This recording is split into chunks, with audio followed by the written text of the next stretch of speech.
ജനങ്ങൾക്കൊപ്പം നിന്നാൽ ജനങ്ങൾ കൂടെ ഉണ്ടാവും എന്നതിൻ്റെ ജീവിച്ചിരിക്കുന്ന തെളിവാണ് പ്രിയപ്പെട്ട PK ബഷീർ സാഹിബ്.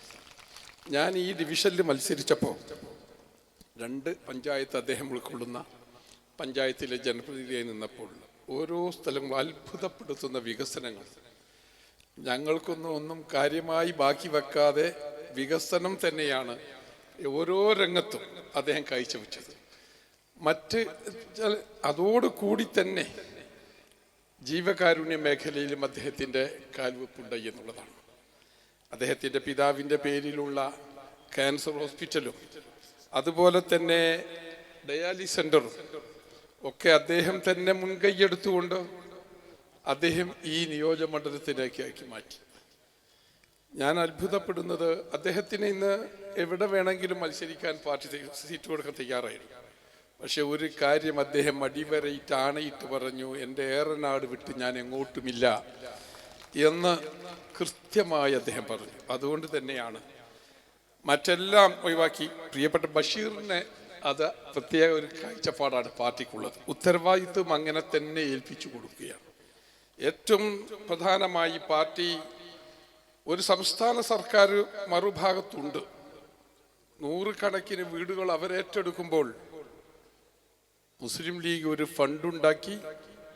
ആ ഫണ്ട് പ്രതീക്ഷിച്ചതിലേറെ ഒഴുകിയെത്തി. സയ്യിദ് സ്വാദിഖ് അലി ശിഹാബ് തങ്ങൾ ഒരൊറ്റ ആഹ്വാനമാണ്, നാടിൻ്റെ വിവിധ ഭാഗങ്ങളിൽ ഫണ്ടെത്തി. പക്ഷേ ആ ഫണ്ട് കോടികൾ വന്നപ്പോൾ അത് ഉത്തരവാദിത്തപ്പെട്ട ഒരു കരങ്ങളിൽ അതിൻ്റെ ഉത്തരവാദിത്തം ഏൽപ്പിക്കണമെന്ന് പാർട്ടി ആലോചിച്ചപ്പോൾ മറ്റ് ഒരു ചിന്തയും വേണ്ടിയിരുന്നില്ല. അത് PK ബഷീർ എന്ന് പാർട്ടി തീരുമാനിച്ചു. അദ്ദേഹത്തിൻ്റെ കയ്യിലേക്ക് ആ സ്ഥാനം ഏൽപ്പിച്ചു കൊടുത്തു. അതിഭംഗിയായി, എത്ര മനോഹരമായാണ് അദ്ദേഹം അത് സാധിച്ചെടുത്തത്.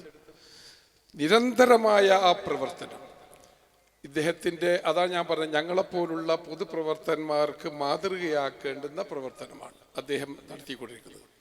ഓരോ രംഗത്തും നമുക്കറിയാം, പ്രതിവർഷം നമ്മൾ 10 കൊല്ലം ഇവിടെ ഭരണത്തിലില്ല, എന്നാൽ ആ ഭരണപക്ഷത്തിൻ്റെ ദുശ്ചെയ്തികൾക്കെതിരെ ഒരു കൊടുങ്കാറ്റ് പോലെ, അഗ്നിജ്വാല പോലെ അസംബ്ലിയിൽ അദ്ദേഹം ഗർജിക്കുകയുണ്ടായി. മയമില്ലാത്ത രീതിയിൽ അദ്ദേഹം അതിശക്തമായ നിലപാടെടുത്ത് ഇടതുപക്ഷത്തിൻ്റെ ഓരോ ചെയ്തികളെയും മന്ത്രിമാരുടെ പേരെടുത്തുകൊണ്ട് വിളിച്ചുകൊണ്ട് തന്നെ ഒരു കോംപ്രമൈസും ഇല്ലാതെ അദ്ദേഹം സംസാരിച്ചു. ചില ആളുകളൊക്കെ ഉണ്ടാകും, ചിലർ സംസാരിക്കുമ്പോൾ സോഫ്റ്റ് കോർണറിലേക്ക് പോകും. കാരണം പ്രതിപക്ഷമാകുമ്പോൾ അല്ലാതെങ്കിൽ ചിലതൊക്കെ കിട്ടേണ്ടി വരും. ആ മണ്ഡലത്തിന് അർഹതപ്പെട്ടതൊക്കെ കിട്ടുമ്പോൾ അങ്ങനെ ഒരു അഡമൻ്റ് എടുക്കണ്ട എന്ന് ചിലർ കരുതും. പക്ഷേ ഇദ്ദേഹത്തിൻ്റെ കയ്യിൽ ഒരു മാസ്മരിക വിളക്കുണ്ട്, ഒരു വടിയുണ്ട്. അത് അതിശക്തമായി എതിർത്തുകൊണ്ട് തന്നെ മറ്റൊരു MLAക്കും കിട്ടാത്ത രീതിയിലുള്ള ആനുകൂല്യങ്ങൾ ഈ നിയോജകമണ്ഡലത്തിലേക്ക് വാങ്ങിത്തന്നതും പ്രിയപ്പെട്ട ബഷീർ സാഹിബാണ്. നിരവധി വികസനങ്ങൾ ഇവിടെ വന്ന് കണ്ടാലറിയാം. ചിലരൊക്കെ പറയും, ഞങ്ങൾ പ്രതിപക്ഷത്ത് അങ്ങനെ ഇങ്ങനെ പറയുമ്പോൾ ആളുകൾ പറയും, നിങ്ങൾ എന്താ ബഷീറിനെ കാണി, ബഷീർ എന്തുകൊണ്ട് അദ്ദേഹം പ്രതിപക്ഷത്തല്ലേ എന്നൊക്കെ പറയും. ഈ രീതിയിൽ അദ്ദേഹത്തിൻ്റെതായ മാത്രം ഒരു കഴിവാണ്, മറ്റുള്ളവരുടെ കഴിവ് കേടല്ല.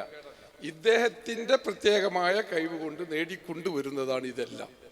അതുകൊണ്ട് തന്നെ ഈ കൺവെൻഷനും അതിന് സാക്ഷിയാണ്.